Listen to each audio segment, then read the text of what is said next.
So you can see, Babbo. And so we are going very well with the cello. And today we're gonna show you the progress. And I want to show you also the crate, la forma che questa qui. Faccio vedere quest'altra così. Ma quella è più. Facciamo vedere questa, aspetta. So look at that. This is something that my husband made for me for work on the cello arching and also for work on the thicknessing. So it's made with 4 pieces. Facciamo vedere, Babbo, un attimo.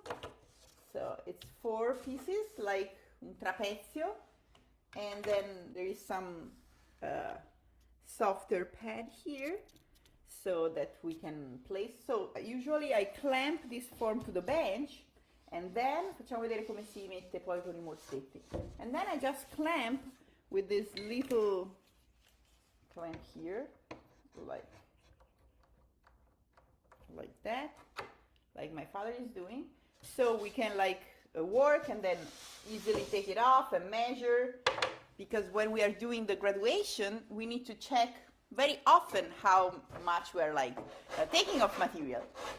So we are gonna, if you are interested, if you agree and if you would like to, I will also share the measures that we do for the thicknessing of the cello.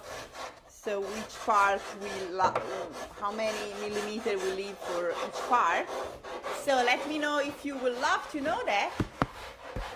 And if you write on the comment, you can write, what can we write? Cello. If you write cello on the comment, we know that you would love to know about our graduation number, and I'm gonna give those to you, so just let me know.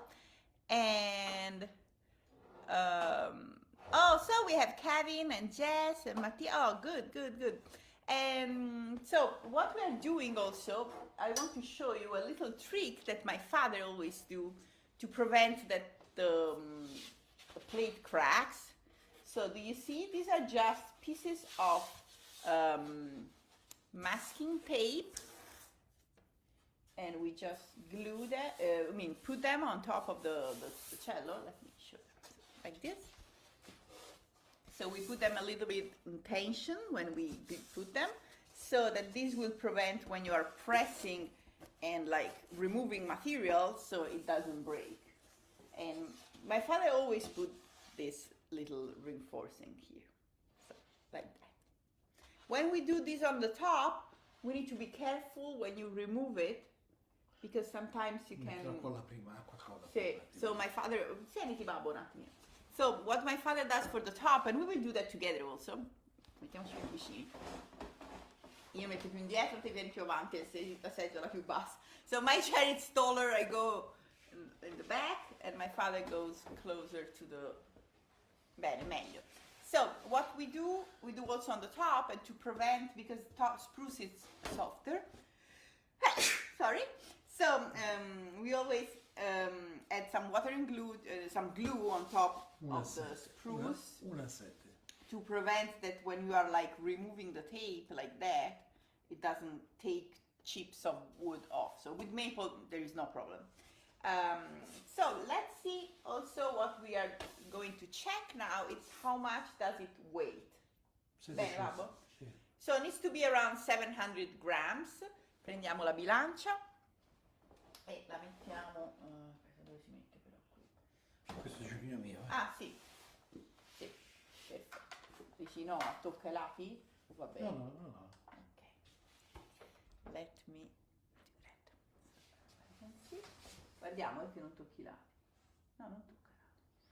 736, Babbo. Sì. So we are now 736, so we still have to take 30, but we still didn't finish the graduation. So we still need to work here and take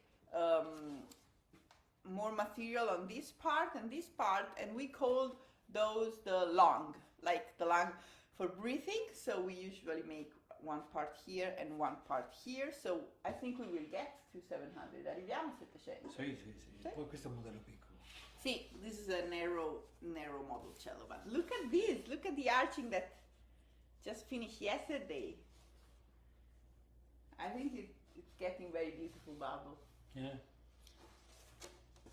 So let's say we need to work here. Let's see if everybody would love to know our graduation number. Let's see. Oh yes, yes. So they will love to know the graduation number. Okay. Oh wow, Shanti, good to see you, and Jan. Babbo, domandano se invece il Montagnana fai 800 grammi o sempre 700. No, 700. We always do 700. So let's say if the model is a little bit bigger, then you can like make a little bit thinner. But usually, I mean, the difference it's on a cello. It's millimeters when it's wider, so it's like it's not too much. So Babbo, vieni, aspetta, faccio vedere un attimino come dividiamo noi il lavoro qui. So we like to do a center part. Maybe we can see the lines that are already here. Guardiamo un attimo. Yes, okay, so here you can see this part here. It's in a round. It's wider 92, and we do this 7. Okay, then we do a little wider round, and this is in the middle, so the center part. You just take the ruler from here to here. Wait, let me see. From here to here, and you find the middle part. So this is the center of the instrument, and it's 7. Then we go down to 6.5. Then we go all this part down to 5.5. Babbo, questi sono segreti, eh? Ci rubano i clienti. Yeah, my father, they're gonna steal our clients. Come on, we have like 1 year waiting list. So don't worry. And 5.5. And then when they will make beautiful cello that will sound beautiful, they will say, I got these numbers from Sofia and Paolo Vittori. So everybody will be happy about that. And we have more beautiful instruments. So 5.5 here. And you see I make a line here and a line here. And then this part here and here we do 4.5. And then we will do the lung, I polmoni. Faccio vedere.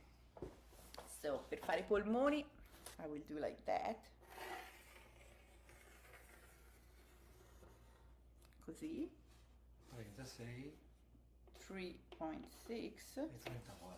e qua 3.4. So qui è 4,5, 5,5, 6,5 e 7.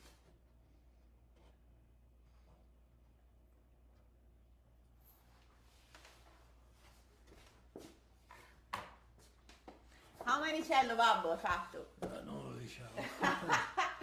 Ma tipo 170. Più di 100. Sì, ma I think more 150. Sì. So all successful, sounding great. We always use this number and the weight. So let's say if you have a wood that it's poplar, that it's softer, Yeah. you need to make a little more thick. Yes.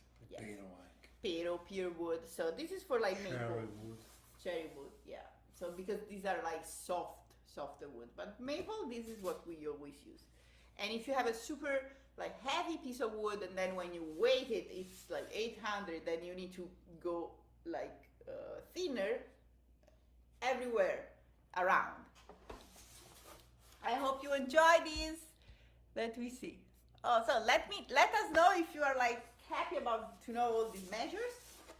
And what we're going to do today with my father, we're going to finish the graduation.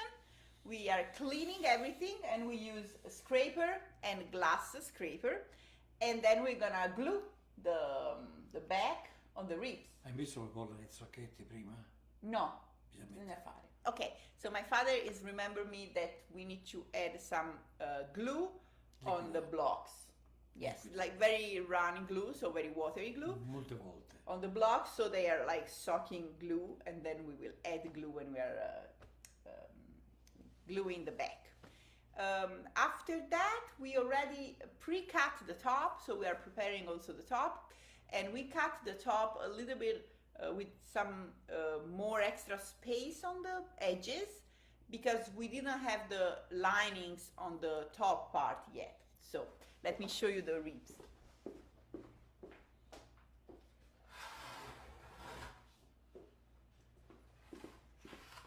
because what we like to do is that we have linings on the where the back will be glued, but we don't have linings where the top, because we will remove the form inside after we glue the back.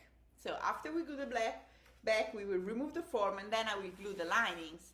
So sometimes, usually the linings change a little bit the shape of the ribs. So we will redraw everything on the top before, to be sure that like everything matches, and then we will drill the hole on the top also. But we're gonna do that tomorrow together. So tomorrow Babbo vedranno sì, tomorrow you will see how we remove the inner form from the rib structure. So it's gonna be noisy live tomorrow. Una live rumorosa, eh? Yeah. Con il martello. Bang, bang, bang. Okay, so we're gonna have fun tomorrow doing that. And I want to announce, because I know many of you ask about setup, and there is one person that it's really amazing on setup and strings. So that's my husband Ted. He knows everything about strings and he really loves to study and try, and also works on many other instruments from other people. So he does repair, he help like setting up other instruments, and so he has a lot of knowledge. So he agreed to be part of our program, our show. So next week, Wednesday, I will write it also on the group. Next week, Wednesday, my husband will be here at the live and he will answer all questions about setup and strings. So if you have any question about bridges and upper nut and fingerboard and strings, just keep them and deliver this question Wednesday. So this is very important. It's a super bonus that we are giving to our friends. Okay, Babbo, I think it's time now for a little story from the violin makers of the past. It's a story time. Allora, io ti faccio una domanda. I will ask a question to my father. So I want to ask you, when you were little, like a child, so you met some violin makers that were, are famous now. So which one do you remember, like visiting some workshop? In Carlo Bisiak. In which year? In 67. So 1967, my father visited Carlo Bisiak. Con mio padre. With my grandfather, with his father. Ed era uno studio con tanti strumenti in bianco. Ma dov'era?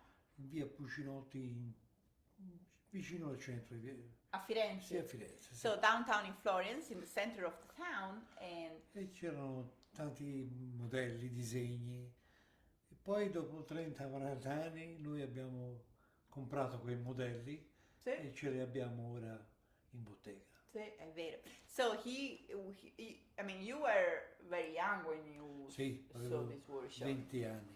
So he was 20, he went with his father, and do you know why you were going there?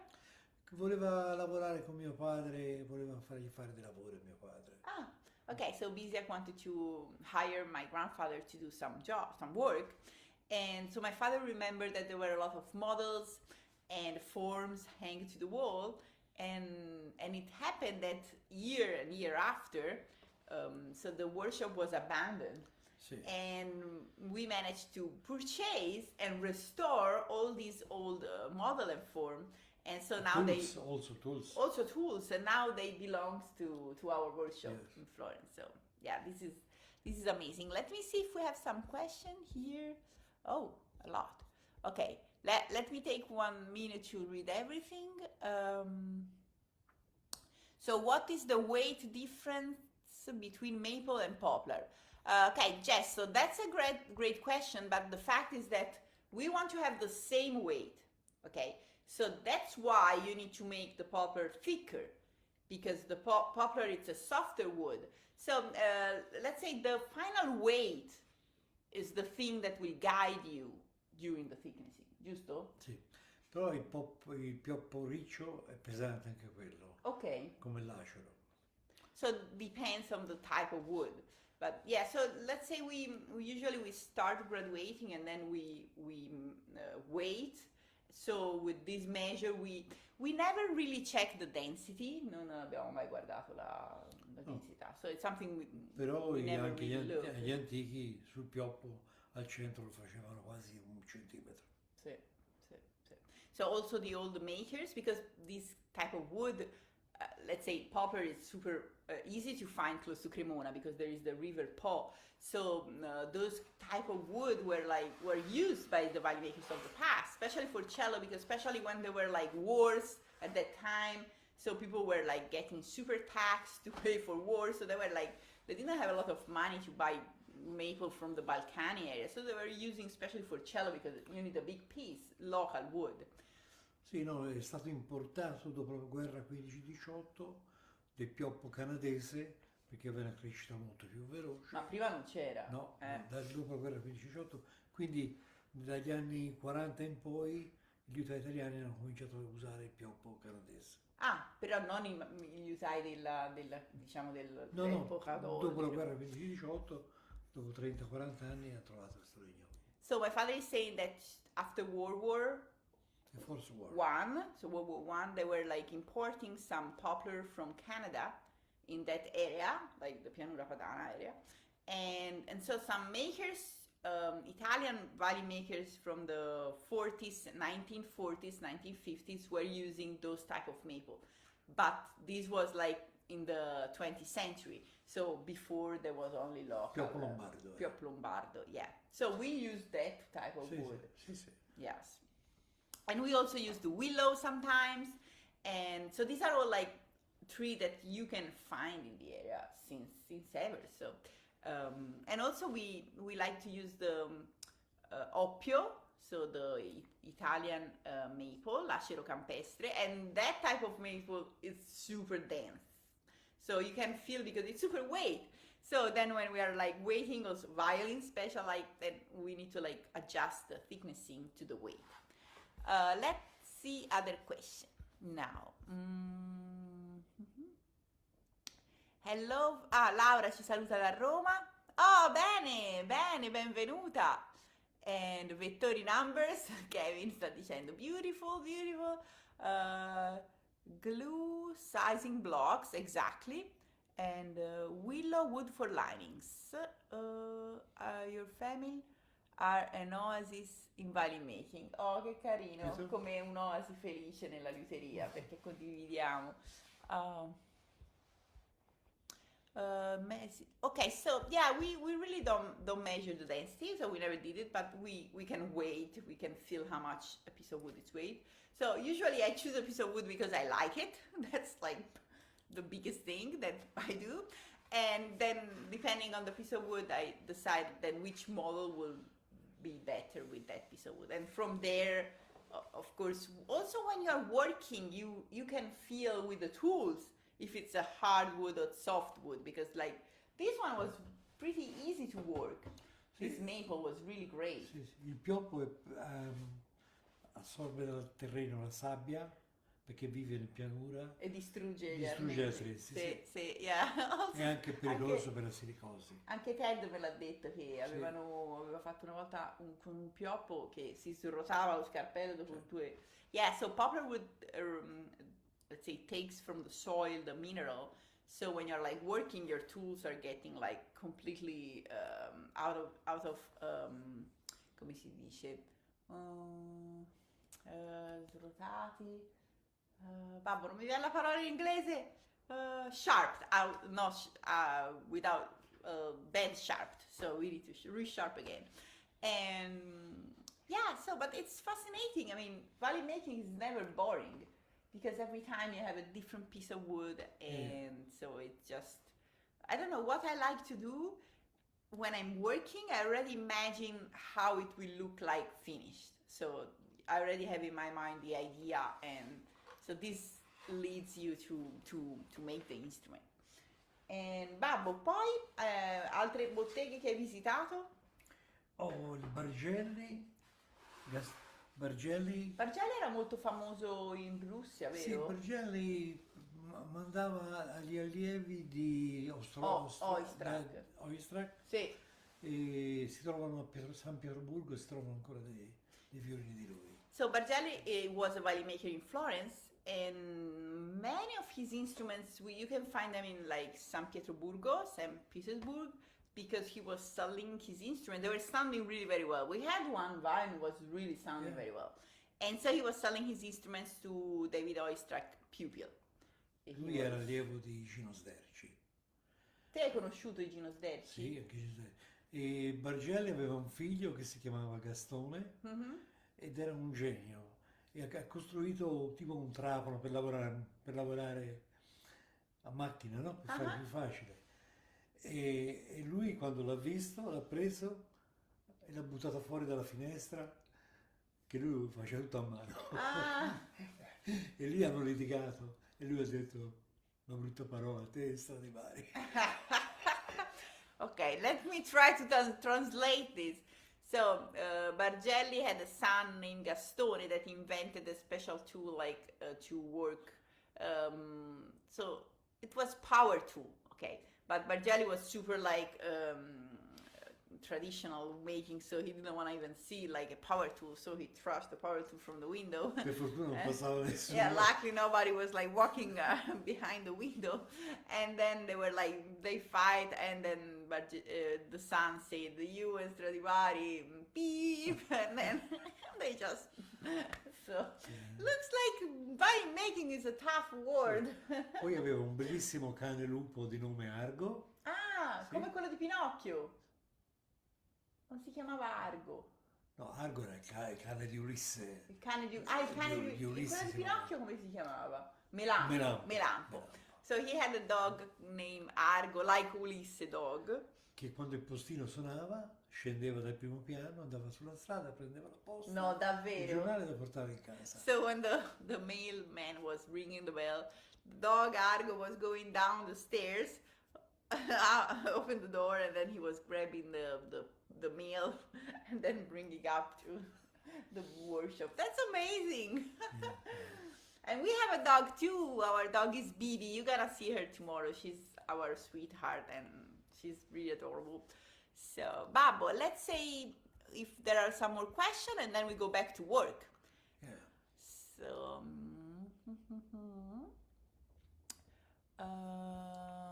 thank you very much for your explanation. You're very welcome, Jess. Matthias, I will send you the scientific name of the wood my old master was using, and I'm using it now. Beautiful result. Yes, please. You can send a message, and we will love to know the type of wood. And what makers do you like for their cellos? And Babbo. Quale piace il violoncello? Sì, te. Ma io penso Montagnana, figlio di Andrea, e adesso per la prima volta ho fatto Santo Serafino. Ma i veneziani sono belli. I veneziani sono belli. Anche a me. I also like Venetian violin makers were perché great. Gli Stradivari molti sono stati rimpiccoliti. Sì, erano enormi. Quindi si è perso un po', mentre i veneziani avevano già il modello. Sì. So Stradivari cellos, many of the cellos, I mean, they were huge. So they have been reduced to be like playable, and the Venetian violin makers already had like the right model. And you know, Babbo, I also saw a Villaume cello. Yeah. It was amazing. Yeah. I really like that too. I think Sono strumenti molto buoni. was sounding Non sono really... molto bombati, molto piatti. Yeah. Questo a me non piace. My father likes the super arched instrument. Ho uno scontro con mio figlio Dario, lui è contrario. E noi facciamo come ci pare. Sì, So we do as we want. I know my brother, he always tell my father to make it like not too like puffed and slow arching, but me and my dad, we love to make... Per me il violoncello in particolare è una scultura. Sì. So my father, you should know that when he was young, when he was like 20s, teenagers, he was a sculptor. So he was making sculpture with the stone from Firenzuola that it's called Pietra Serena, una limestone, vero? Yeah. Pietra Arenale, sì, yeah. And so he loves that's why he loves making the scroll. That's why I make the video of like how he makes scroll, because I wanted to have a memory for me forever. Because when my father makes the scroll, he used like the hammer and the chisel, like when he was working with the stone. And so it's really a pleasure. I'm sure like Jan and Rocky and the other that you already have the course for the cello. It's amazing to see my father like working like making a sculpture. And the cello itself, it's really like a piece of art. Io prima faccio una scultura, poi se suona è meglio. So we are making, my father think of making a nice sculpture, and then it's something amazingly, it's even better. So we can combine, because this is something amazing about violin making. So I was talking with a friend, and we were saying that, so we are not, we are artisan, because this is how, let's say, the job is named, but we are really not only craft people, so we are also artists. So that's why we are artisan, because we make something crafting, like you can make a table, but it's also something that can be played, so you can make art with it and music, and so it has a double function. Because so there are like collectors that love to collect instruments for the pleasure to see them. Yeah. But in the meantime, the same instruments can play and for years and centuries. So our job is very related with musicians as well. So it's really so our job doesn't end when we finish the instrument. It's just the beginning. So then the instruments will have his own life after that. So I think this is the most fascinating part, and this is why we are bringing art and beauty around the world.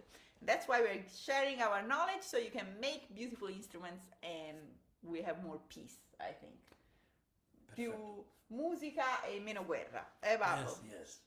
Benissimo. Ciao a tutti, ci vediamo domani. See you tomorrow at 12 for the Friday live. Yes, so today we have a busy evening. We have my son Cosimo's concert at the middle school, and then we have Dante's choir concert at the elementary. So, cosa fai? Oh, okay, so the last bonus. So my father is like a teenager, so he's 77 and loves his iPhone. So he will show you something with his telephone, like all teenagers do, and that's Dante.